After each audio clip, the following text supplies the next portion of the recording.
Kiti dalykai, aišku, įdomesni, kuriuos dabar irgi aktyviai, dar gal vieną pabaigsiu. Irgi čia tokie ginčai karšti kyla, kuris uostas yra paskutinis neužšąlantis uostas Baltijos jūroje. Mes teigiam, kad Klaipėdos. Neseniai buvau Lenkijoje, Lenkai teigia, kad Svinaušis terminalas, kuris yra Lenkų Svinaušis terminalas, čia kažkur, kad jų paskutinis neužšąlantis yra uostas. Kai mes paaiškinom, kad Klaipėda yra neužšąlantis, tai labai nustebino.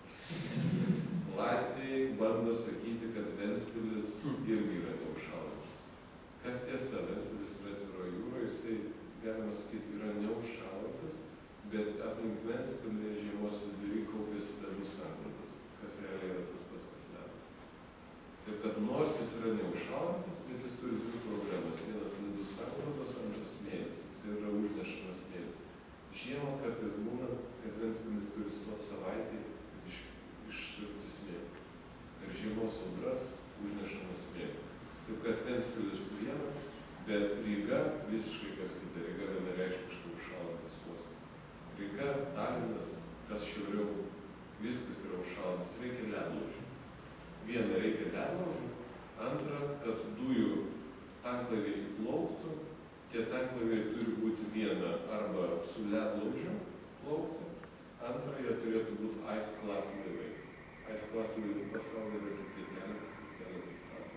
Tai jų nėra. Kad be tanklaiviai plaukti į tuos uostus, be ledlaužių negali. Net ir plaukiant su ledlaužiais, klausimas yra sustiprinto korpuso laivų. Į Klaipėdą dar nereikia sustiprinto. Mes su laivų savininkais, su dujų tiekėjais aptarėm. Jie sakė, Klaipėda paskutinis uostas, į kurį mes neprašysim sustiprinto korpuso laivų. Kitas dalykas – draudimas. Kargo draudimas vežant į ledo uostus yra brangesnis. Taip kad vėl dujų kaštai į tuos uostus bus didesni.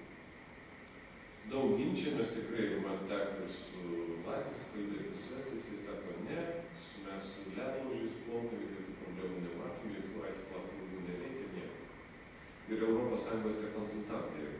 Mes konsultavome su naftos tanklaiviais ir naftos tanklaiviais sakė, nieko nereikia. Bet mes kalbėjom su dujų tiekėjais. Dujų tiekėjai sako, mes reikalausim specialių sąlygų ir tikrai nevešime ten taip lengvai. Nežinau, gal mes girdim tą, ką noriu girdėti, gal Latvijoje kažką kitą sakys, nežinau. Bet kokiu atveju, kuo šiauriau, tuo sudėtingiau yra vežti. O su ledlaužiais kita problema, jeigu iš tiesų paspaudžia -30 ir pasilaiko keletą dienų, eidas susidaro, ledlaužis nespėja. Iš ledlaužių 100 laivų Peterburge buvo 130 laivų Peterburge. Tai būtų neįmanoma, vadinasi, kai kurie užšąla ir sėdi. Tiek laivų neįmanoma išvesti per dieną. Ledlaužis ten gali būti kaip nori, niekas.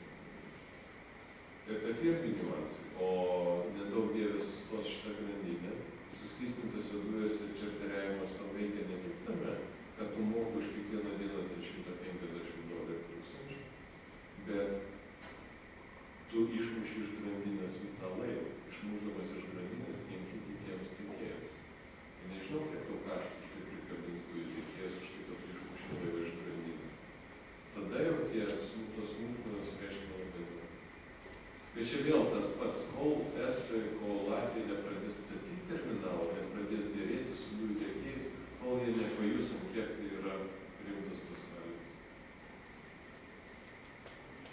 Nu va, čia įdomioji dalis, kurios dar mes per daug nevystom, tai yra bunkeravimas, taip vadinamas SGD bunkeravimas. Europoje čia yra dabar bumas ir daug konsultantų pas mus veržiasi ir nori susitikti ir pristatyti rastus modelius, bet SGD kaip kūras atrodo vis labiau atranda savo nišą. Sunkvežimiai, traukiniai, šiukšlių mašinos, visas transportas, kuris nuolatos juda. Nes naudojant SGD kaip kūrą reikia, kad kuo mažiau prastumų būtų transportas.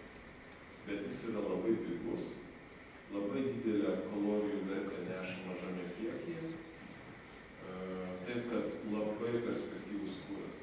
Visi, o dabar buvau konferencija vienesnė prieš savaitę Barcelonai, tai jau kaip po mūsų projekto pristatymo, apie bunkeravimą aš net nekalbėjau.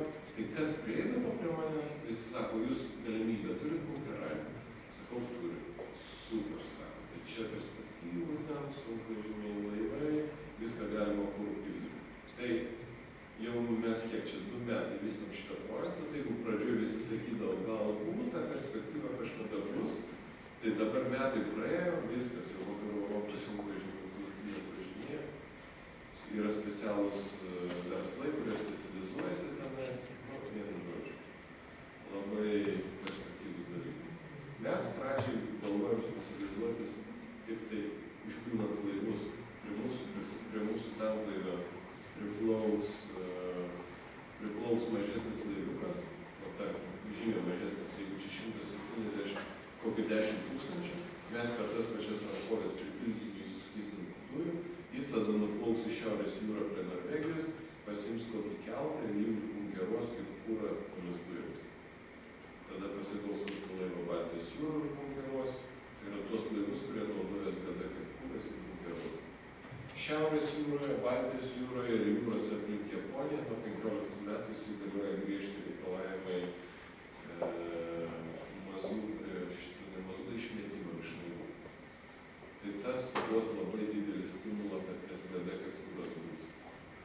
Taip, kad čia dar vienas toks potencialis sritis, jau nekalbame apie pagrindinį dujų tiekimą dujų vartotojams Lietuvoje, kad mes galim SGD kaip kūrą irgi biškį vidinėti Lietuvoje, aplinkui galbūt Lenkijoje, Lenkai mąsto lygiai tą patį man daryti. Taip, kad čia yra dar neištirta, neišnagrinėta verslo sritis, kuriomis sekančiais metais imsime.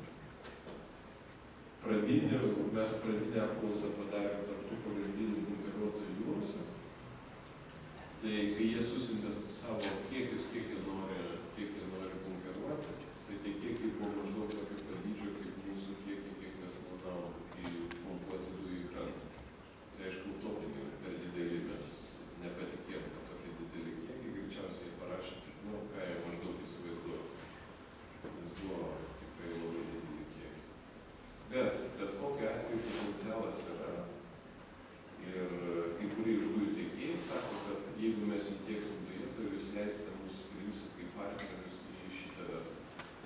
Tas pats Jogas irgi prašosi į partnerius. Vytautas, mano pavaduotojas. Gal pakritikuot, bet negaliu, kad mes klausosi. Gerai,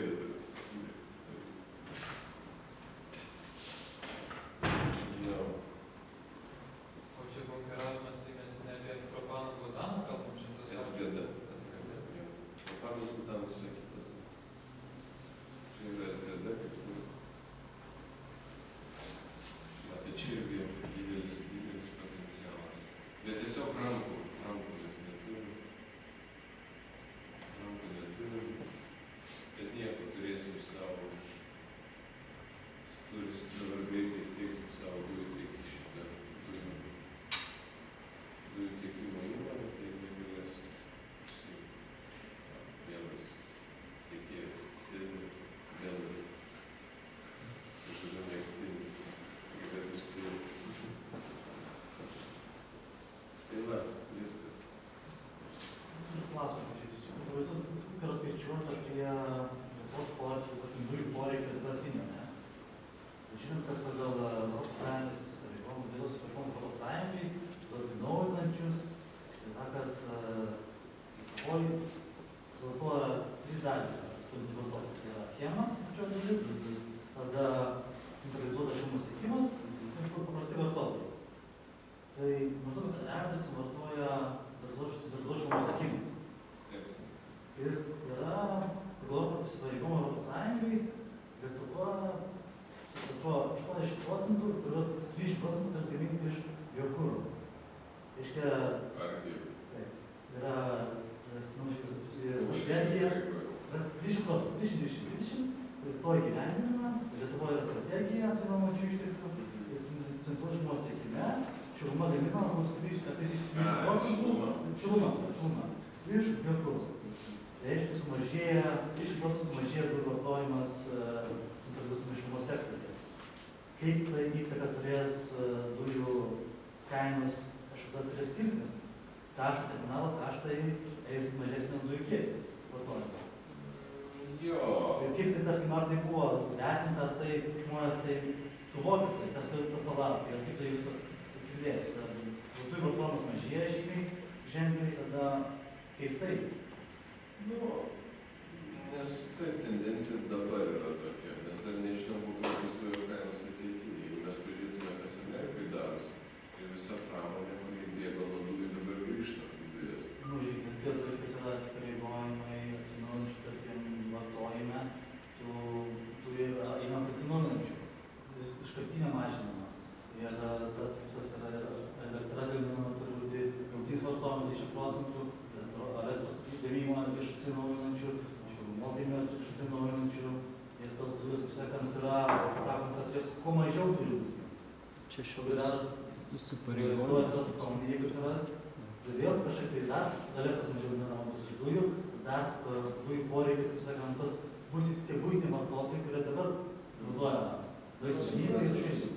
Jo, yra rizika, kad rinka mažės. Tai aišku, ta rinka mažės.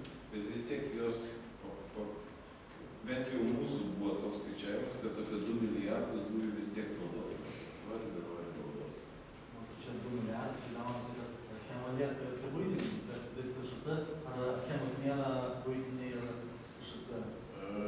Priklausomai, yra eilė scenarijų, aš jau taip apibendrintai kalbu, kokie scenarijai gali būti. Bet apie planuojam bent jau 2 milijardai. Tai 2 milijardai, jeigu bus, tai mes tikrai tada terminalas bet kokiu atveju, kad ir mažesnį kiekį pumpuodamas vis tiek jisai gali atsipirkti. Jeigu dar vyksta finansavimą, tada toks yra niuansas dabar. CŽT pereina dabar dar CŽT, centruožumas tikimas. Yra toks dalykas, dabar terminalo nėra, CŽT vartotojai, kad dujas, našumą įnant dujų, sumoka reikia tą terminalo kaštą. Šitą derinamą veikluą. Jie nepasinaudoja tą terminalą, dabar žinot, turi sumokėti už tą, ko negaus, ko jis naudos, ko jis nereikės ateityje. Ar tai nėra tas, kaip sakant, kryžinis studijavimas? Nes esmė, kad dabar moka, jo nėra, neaišku, jam to nereikės. Ne, bet jis, ta prasme, 13-14 metais. Nu, 14 metais dabar perina jis, kuo daugiau perina. Bet jie dabar turės mokėti. Taip greitai jie neperės. Nu, tai nevyksta reikščios, bet jis pats yra, tai eina ir... Nemanau, kad reikšmingas neteisingumas ne kažkoks. Idealaus modelio nėra. Šitą vietą yra teisinga, tarp atskirų šitų naudos ir subsidijavimas. Kaip tarkim, valdžia neleido iš elektros, kad dengtų, tada dabar įpareigojo, kad šitų dengtų dujų. Taip, žiūrėjus. Nežinau, manau, per gilėjus kapsulas reikia paprašiau žiūrėti. Ką matai, kas yra, čia yra faktas. Ne, čia, nežinau, mano nuomonė, jie pereis ant kito kūro negu dujų žymiai vėliau.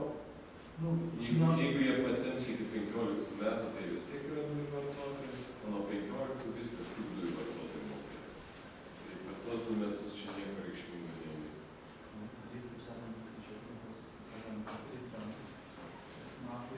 Dėl Lietuvos, argi gaila dėl Lietuvos. Nu ką, tai bus tikiuosi, tikrai žmonės pasakė, kad tam dujų reikės, gerai, bet tai tendencijos, kad dujų vartojimas mažės ir jau man... Sutinku, ta prasme, jo, jūs logiškai sakot, bet, kita variantų nelabai yra. Prasme, yra variantas tada nerinkti nuo 13 metų, bet tada finansavimo modelis įvažiuoja. Nežinau. Visiems neįtiksi, kažkas turi nutikti. Taip yra. Visiems neįtiksi. Aš noriu truputį dėl dujų perdavimo paklausti. Jūs pradžioje minėjot, kad kaip bus nutiestas tas dujotiekis ir reikės bendradarbiavimo, tarkim, tarp dujų terminalo ir tarp Gazpromo. Bet dabar, kaip ir nubent iš anos valdžios, vyko tokie žingsniai, kad nuo Lietuvos dujų atskirti dujų perdavimą. Tai dabar sakykit, ar tai būtina tas, kad veiktų terminalas? Ir tada, jeigu mes atskiriam perdavimą, tai kam dar reikės mums su Gazpromu bendradarbiauti? O su Gazpromu bendradarbiauti tiesiogiai nereikės. Energetikos ministerija turės nustatyti taisyklės, kaip veiks dujų sistema. Aišku, darydami taisyklės jie turės bendrauti su Gazpromu, kad nepadaryti kažko, kas jiems visiškai nepriimtina. Bet taisyklės Lietuva nustato Lietuvos energetikos ministerija. Tai aš daugiau kaip turėjau omeny, kad mums reikės vienaip ar kitaip techniškai bendradarbiauti su Gazpromu, kad kažkas turės būti, kuris suderins abiejų pusių interesus. Ta turės padaryti energetikos ministerija. Turės būti taisyklės, kaip veikia mūsų sistema, kam atiduodamas vienoks ar kitoks prioritetas, kas tiekia bazę, kas tiekia pikus.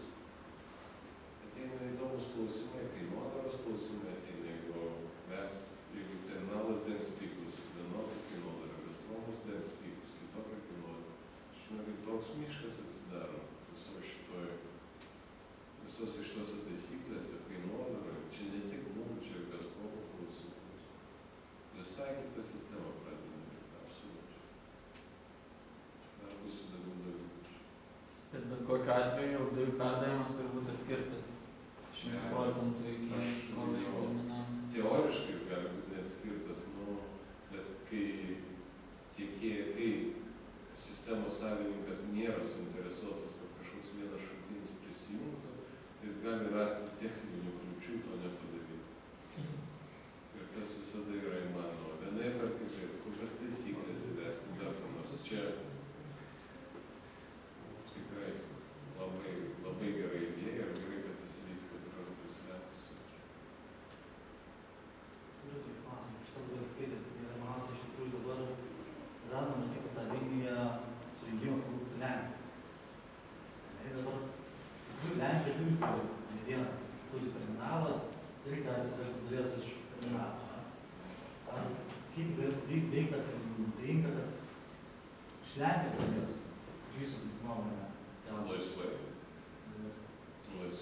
jisai būtų, tarkim, sumanėm, tai jau galėtų būti negu Lietuvoje, jisai ten ne. Jų šiaip terminalas yra brangesnis, bet jie gavo Europos Sąjungos pinigų tam tikrą dalį.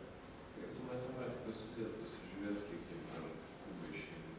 Tarkim, Lietuvoje būtų, tarkim, tik jungtis į terminalą nebūtų gaunama vis tiek tą pačią.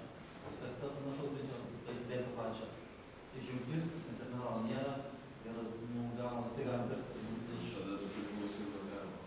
Ir čia prie to paties dėl galvos, kad Lenkai, kai sužino, kad mes statom savo terminalą, dėl tos jungties su Lenkija, jie sako, tai čia dabar nereikia tos jungties, nes jie galvojo, kad mes neturėsim terminalą, tada jau jie eina užjungti, tieksim dujas, o dabar kai sužino.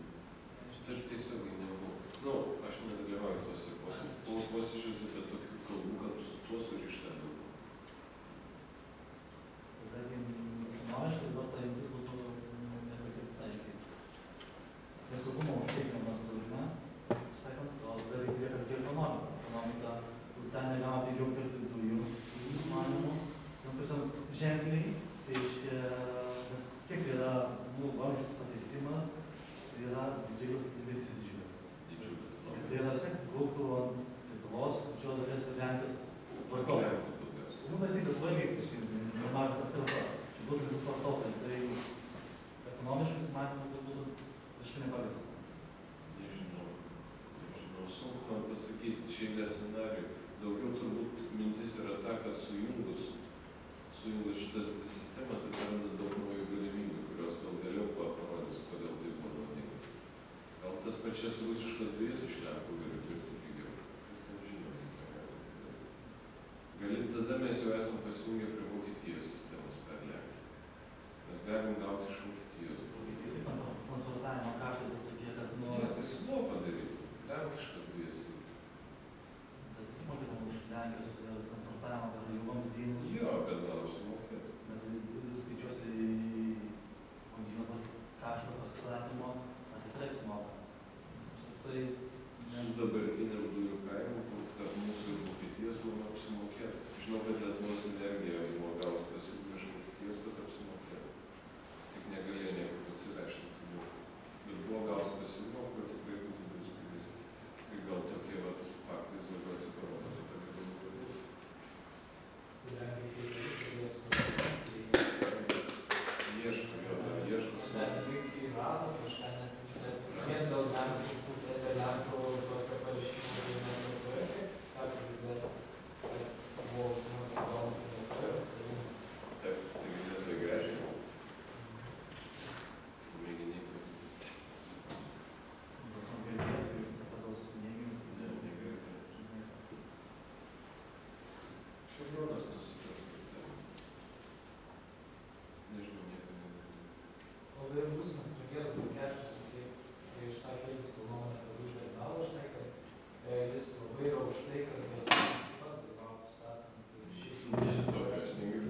akcijų pasidarė tam, Mano nuomonė būtų logiška, jeigu tą jungtį pastatom viršui, tai mes ir taip pajėgumų pilnai neišnaudosim. Aš tai būčiau už. yra tik politinis, netgi tas Čisengilenis man kalbėti, kad jie elgėsi papildomai. Tada ta jungtis ir tas terminalas. Mintis, jo. Irgi. Norėčiau užbaigti šią Tai dar klausimą. Tai dar Jūs pradžioje minėjote apie uosto gilinimą, kad vienas tokių svarbiausių darbų yra uosto gilinimo.